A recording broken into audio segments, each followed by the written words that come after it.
Esta lápida de piedra conmocionó a todo el campo de la arqueología descubierta en el Medio Oriente. Se remonta aproximadamente a la tercera década de nuestra era, que es básicamente la era del Nuevo Testamento. Y entre las inscripciones allí escritas, aparece un nombre bíblico muy famoso, Poncio Pilato, ese mismo prefecto romano de Judea que, según el Nuevo Testamento, envió a Jesucristo a la cruz. La tablilla demostró incluso a los escépticos que Poncio Pilato era absolutamente real y que la Biblia no mentía. Pero ¿qué pasa con los acontecimientos descritos en la parte más esencial del Génesis del Antiguo Testamento? ¿Resistirán las pruebas arqueológicas y científicas? En este vídeo descubrirás cuál podría haber sido el prototipo del Jardín del Edén. ¿Qué altura alcanzó la actual Torre de Babel? ¿Podría el Arca de Noé resistir un diluvio real? Y finalmente, entre todas las cosas descritas en el libro del Génesis, ¿qué pudo haber pasado en la vida real? Bienvenidos a Lo Nunca Contado. ¡Vamos!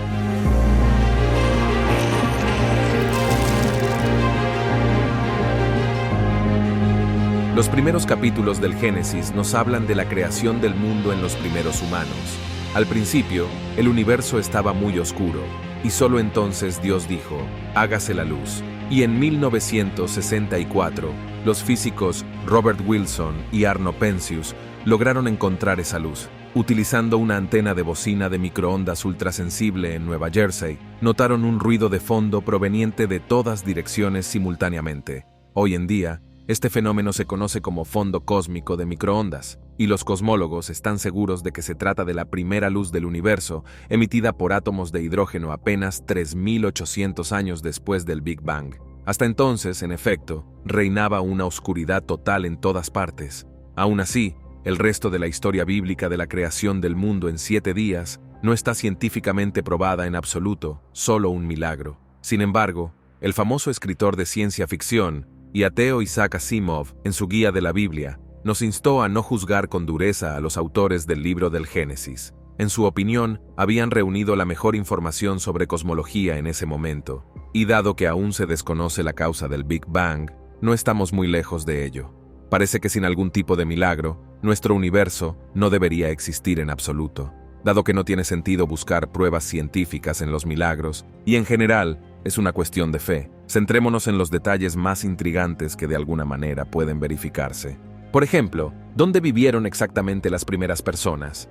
El libro del Génesis menciona los 4 afluentes del río Edén que bañaban el jardín del mismo nombre de Adán y Eva. Estos son los misteriosos Pichan, Gihón y los bien conocidos Tigris y Éufrates. Y de hecho, la región cercana al este de Mesopotamia es la cuna de la civilización moderna, porque fue allí donde se construyeron las primeras ciudades sumerias, pero donde pasamos por alto a Pichón y Gihón.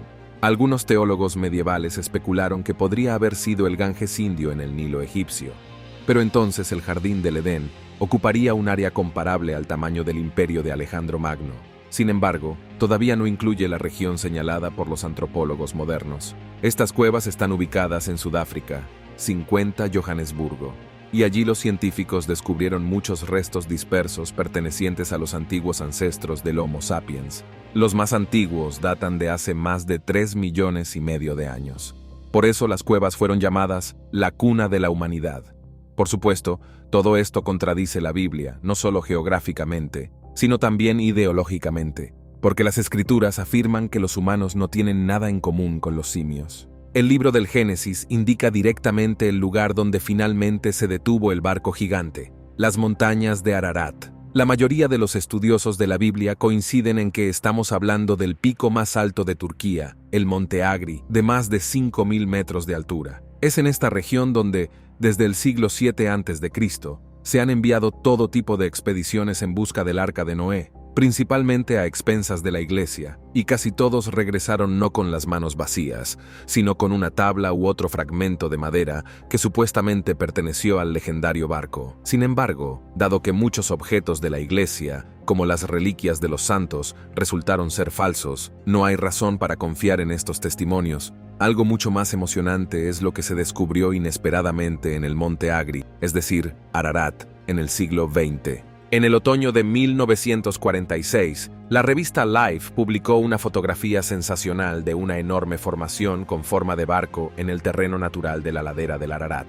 Esta imagen impresionó a muchos creyentes, pero nadie la tomó tan en serio como el anestesista Ron Wyatt de Tennessee. Estaba decidido a demostrar que aquellos eran efectivamente los restos del Arca de Noé. Al llegar al lugar a finales de los años 70, Wyatt vio que esta inusual roca tenía una serie de estructuras simétricas muy similares a las vigas de los costados y cubiertas. Además, esta colina parecida a un barco colgaba sobre una repisa de piedra caliza como un barco chocando contra un obstáculo. ¿Pero cómo llegó ahí? Wyatt asumió que poderosas corrientes de lodo alguna vez habían arrasado este valle, por lo que fue río arriba. ¿Cuál no fue su sorpresa cuando, a un par de kilómetros de distancia, encontró una piedra con la misma forma de barco inscrita en ella? Y en él había 8 rostros, aparentemente correspondientes a Noé, sus 3 hijos y sus 4 esposas. ¿Y sabes qué? Muy cerca de la ladera se encontraron no solo fragmentos de estructuras de madera, sino también extraños artefactos metálicos compuestos de una mezcla de magnesio, titanio y aluminio. El hecho de que se trata de una combinación completamente antinatural lo confirmó más tarde el geofísico John Baumgartner. El descubrimiento de Wyatt le interesó tanto que utilizó escáneres metálicos de alta frecuencia y estudió con ellos la estructura en forma de barco. Los resultados sorprendieron incluso a las personas que ya creían haber encontrado el arca. Justo debajo de sus pies había estructuras metálicas paralelas, no típicas de los minerales naturales. Los investigadores asumieron que no eran más que hileras de remaches en las vigas de un barco gigante. Pero ¿por qué los restos del arco terminaron en 2 lugares diferentes? La teoría de Wyatt dice que después de que las aguas retrocedieron, el barco se instaló más arriba en la pendiente, donde sus cubiertas inferiores quedaron firmemente atrapadas en el limo. Sin embargo, unos cientos de años más tarde, un volcán entró en erupción cerca, provocando deslizamientos de tierra. Literalmente cortaron la parte superior del arca y la llevaron hacia abajo, donde chocó contra una roca de piedra caliza. Como resultado, la espesa lechada de barro y rocas conservó las estructuras de madera, convirtiéndolas gradualmente en fósiles comunes, mientras que los remaches de metal permanecieron intactos. Aunque lo más interesante es que al medir la longitud de ambas estructuras por debajo y por encima de la pendiente, los investigadores obtuvieron valores muy similares de 137 a 157 metros, y el mayor de ellos corresponde exactamente a 300 cúbits egipcios. Según el libro del Génesis, esa era la longitud del Arca de Noé. Estos descubrimientos impresionaron tanto a las autoridades turcas que enviaron su propia expedición a la supuesta arca e incluso decidieron abrir allí un parque nacional dedicado al Arca de Noé. Exploraciones posteriores más modernas de la zona han demostrado que en la ladera de la montaña se encuentra un barco volumétrico como estructura. Sin embargo, a pesar de toda esta evidencia, la mayoría de arqueólogos y geólogos creen que estamos ante una formación natural. Es simplemente extremadamente anómalo. El argumento principal de los científicos escépticos es que la edad medida con precisión de estas rocas de 4.800 años no corresponde a ningún cataclismo natural conocido en esta zona. Y dadas las marcas del barco y las caras de la piedra, es mucho más probable que Wyatt no encontrara el Arca de Noé más arriba de la pendiente, sino solo un santuario erigido en Eraret por personas que veneraban el mito del Arca de Noé. Finalmente, el tamaño de un barco supuestamente antiguo lo hace casi más largo que el barco de madera más largo de la historia, la goleta Wyoming. ¿Podrían los artesanos de hace miles de años haber superado el nivel tecnológico de los astilleros estadounidenses de principios del siglo XX? E incluso si hubieran logrado reunir tal monstruo, ¿podría haber navegado durante la terrible gran inundación?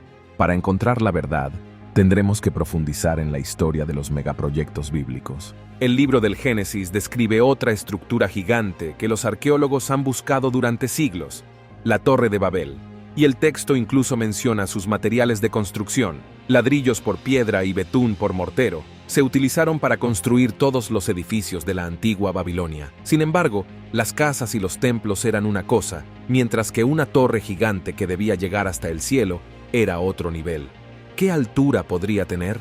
Hoy en día, el límite del espacio, o más bien el umbral del cielo, se considera la línea del Carmen a una altitud de 100.000 kilómetros, pero el actual edificio más alto del mundo, el rascacielos del Pájaro Califa, tiene solo 828 metros de altura. En otras palabras, no podríamos alcanzar ni el 1% de esta altitud utilizando la tecnología más avanzada y hormigón de alta resistencia. ¿Son mejores los ladrillos y el betún? El edificio Chrysler de la ciudad de Nueva York es, de hecho, la torre de ladrillos más alta del mundo. Su pico alcanza los 320 metros, casi 3 veces más bajo que el Burj Khalifa. Lo único es que aquí toda la estructura no está sostenida por ladrillos, sino por una estructura de acero. Si se lo quitaran de repente, el edificio Chrysler se derrumbaría inmediatamente por su propio peso. Según los cálculos más optimistas del ingeniero, la torre está hecha de ladrillos típicos babilónicos unidos con betún. El mortero no podía tener más de 20 metros de altura, o se habría derrumbado por su propio peso. ¿Qué clase de cielo es ese si apenas tiene 3 pisos de altura? Sin embargo, la evidencia arqueológica afirma que los babilonios pudieron sortear esta limitación y construir un antiguo rascacielos colosal. Esto es todo lo que queda del Zigurat de Atemanaki, traducido literalmente del sumerio como casa de la fundación del cielo y la tierra. Supuestamente fue construido hace unos 4000 años, pero luego fue destruido y reconstruido muchas veces. Los antiguos judíos, junto con los autores del libro del Génesis, podrían haber observado todo eso. El profesor babilónico británico Andrew George concluyó a partir de datos de excavaciones que el Zigurat de Etemenchi se parecía a esto. Se parece más a la Torre de Babel, ¿no? Los arquitectos se superaron al utilizar ladrillos cocidos a diferentes temperaturas para combinar una especie de esqueleto y aumentar su resistencia. Estos trucos hicieron posible que el majestuoso Zigurat alcanzara una altura de 91 metros. Esto es solo una cuarta parte de la altura de la Gran Pirámide de Egipto, construida a partir de sólidos bloques de granito. Para la mayoría de la gente en Babilonia, hace unos miles de años, el Zigurat Atemananki era el edificio más grande que jamás habían visto. Dado el terreno plano que los rodeaba, podría haber parecido que la Torre de Babel llegaba a los cielos. Obviamente, un megaproyecto de esa índole requería enormes capacidades organizativas y recursos humanos. Entonces, si el reino babilónico podía permitirse ese lujo, ¿qué pasa con el humilde y justo Noé con su arca? Si confiamos plenamente en las palabras del libro del Génesis, es el Señor quien creó el arca. Además, Dios también le dio a Noé los parámetros exactos del barco, 300 por 50 por 30 codos, e incluso nombró al principal material de construcción madera de tusa. Pero si el tamaño se puede traducir fácilmente a valores modernos, los científicos y teólogos todavía discuten sobre la traducción del nombre de la madera. Lo más probable es que fuera pino, cedro o ciprés. De cualquier manera, Noé habría necesitado una enorme cantidad de madera para el arca colosal. Esto lo sintieron muy bien los creadores de una réplica moderna del arca de Noé en Kentucky. Para cumplir exactamente con los parámetros bíblicos, pidieron un total de más de 10,000. No suena muy impresionante, ¿verdad? Pero en realidad son unos 20 árboles y medio de 1010 metros de altura. Eso es esencialmente un bosque entero. Sin embargo, para no dañar la naturaleza, los creadores del arte utilizaron únicamente abetos ya obsoletos para procesar todo este volumen y fundir las piezas. Un taller moderno de Colorado necesitaba 25 personas, trabajando las 24 horas del día en 3 turnos, 6 días a la semana, durante todo un año. En total, la réplica del Arca de Noé se construyó en 1 año y medio con la ayuda de al menos 1000 personas, pero el libro del Génesis no menciona que Noé fue ayudado por nadie más que su familia, las mismas 8 personas, la mitad de las cuales eran mujeres. Pero si imaginamos que Dios les dio no solo los planos, sino también maquinaria para trabajar la madera similar a la carpintería moderna, entonces, según el ritmo de construcción de la réplica en Kentucky, Noé habría necesitado unos 450 años de trabajo ininterrumpido. Y lo más interesante es que los tenía. Después de todo, según el libro del Génesis, Noé, como uno de los patriarcas anteriores al diluvio, vivió 950 años completos. Pero debemos recordar que su plazo divino para construir el arca era mucho más estricto. Noé recibió una advertencia de inundación solo 120 años antes de que comenzara. Eso significa que, incluso según la lógica bíblica, debe haber tenido al menos 1 o 200 ayudantes durante aproximadamente un siglo. Habrían cosechado la madera, cortado las piezas y ensamblado el arca en los últimos 20 años, para que la estructura de madera no hubiera tenido tiempo de pudrirse en el lugar. pero si tenemos en cuenta todos los factores y al menos intentamos acercarnos a una estimación realista, con la participación de las mismas 1000 personas que en Kentucky, pero sin herramientas modernas, Noah bien podría hacerlo en medio siglo. Sin embargo, en este caso, su imagen bíblica de un ermitaño del que todos se ríen y no creen, queda destrozada. Para llevar a cabo el megaproyecto con arte, el verdadero Noah tenía que ser una persona rica y popular con excelentes habilidades organizativas. Pero incluso después de todo el trabajo del Titanic bajo su dirección, los trabajadores cansados y envejecidos se preguntaban si el barco flotaría cuando comenzara el apocalipsis. ¿Podría el gran diluvio haber hundido el arca de Noé con todos sus pasajeros? Según el libro del Génesis, el agua cubrió toda la tierra, incluidas las cimas de las montañas más altas. Sin embargo, un cálculo bastante simple muestra que una inundación de este tipo requeriría que al menos 2 océanos más llegaran a la Tierra en 40 días y 40 noches. Esto es como la Gran Cascada. Por eso hoy los científicos están seguros de que el libro del Génesis describe un diluvio localizado a gran escala.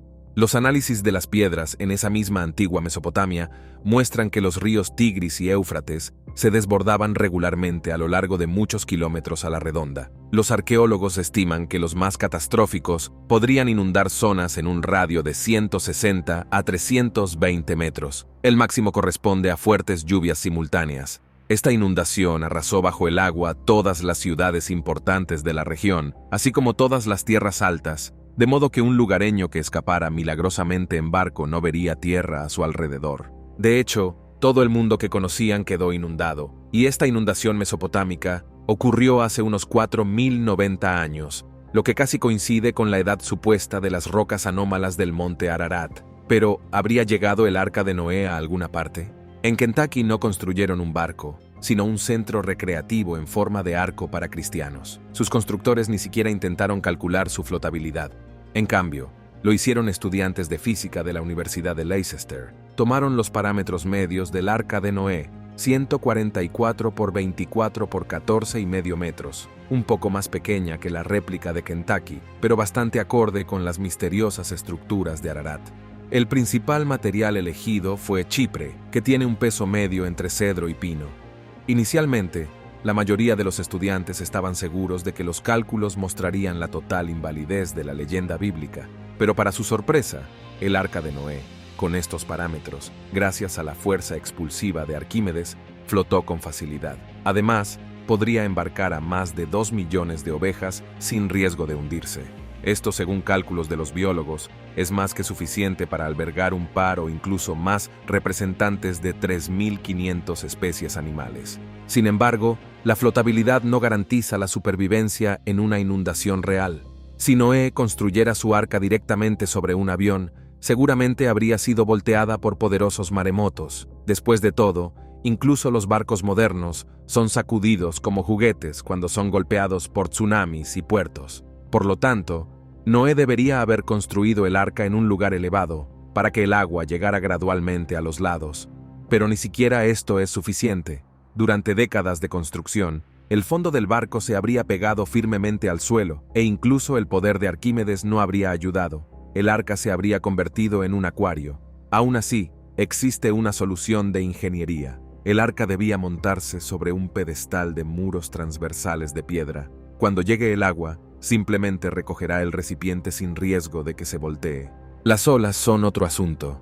Numerosos camiones cisterna modernos, fabricados con el acero más resistente, se han partido como cerillas en una tormenta. Para evitar que el gigantesco barco de madera corriera la misma suerte, Noah tuvo que utilizar uno de varios conocimientos a la hora de montar el casco para darle la resistencia suficiente. Los remaches por sí solos no habrían sido suficientes. Tuvo que pensar mucho en la forma de las piezas de madera y en la forma en que estaban fijadas. Huelga decir que estas tecnologías de ingeniería eran desconocidas en la antigüedad y no aparecieron hasta principios del siglo XX. Sin embargo, aunque el arca, vulnerable a las olas, se hubiera mantenido a flote milagrosamente, el golpe final al realismo de esta historia no es ni siquiera la física, sino la geografía. Ni siquiera es la distancia entre Mesopotamia y Ararat, que es de aproximadamente 1.500 kilómetros. El caso es que la gigantesca estructura en forma de barco se encontró a una altitud de unos 2.000 metros. que es 100 veces mayor que el nivel de la peor inundación real de Mesopotamia. Entonces, ¿podemos realmente olvidarnos para siempre de los hallazgos en las laderas del Ararat en la leyenda bíblica? No tan rápido. Verás, el arca de Noé no tenía que flotar para ser real. Si Noé de alguna manera hubiera previsto un diluvio global, inmediatamente habría intentado moverse lo más alto posible. Y es difícil encontrar un pico más alto y más cercano a Mesopotamia que el Ararat. Probablemente Noé les contó a todos sus conocidos sobre la catástrofe que se avecinaba y convenció a suficientes personas para que lo siguieran. Por lo tanto, no solo la familia de Noé fue a Ararat, sino también potencialmente cientos de sus fieles seguidores subieron la pendiente conocida y siguiendo las instrucciones de Noé, todos comenzaron a construir el arca, porque desde su punto de vista, el agua podría haber llegado hasta allí también. Entonces no importa qué tipo de madera y tecnología usaron, porque la inundación se limitó a Mesopotamia y ni siquiera llegó al pie del monte Ararat. Sin embargo, la enorme arca de madera estaba lista y se convirtió en algo así como un templo. Imagínese que un viajero sube a una montaña y ve un barco gigante. ¿Qué historia contarían cuando regresaran a casa? Exactamente, hablarían de una inundación tan terrible que el arca de Mesopotamia fue arrastrada hasta Ararat. ¿Creerías en tal teoría? Cuéntanos qué opinas sobre esto. Luisiana Realidad. Cada día está más a nuestra puerta y la verdad de que todo es verídico. Pero cuéntanos, queremos saber tu opinión. Muchas gracias por ver. Nos vemos en el próximo video y no lo olvides. Nosotros somos Lo Nunca Contado.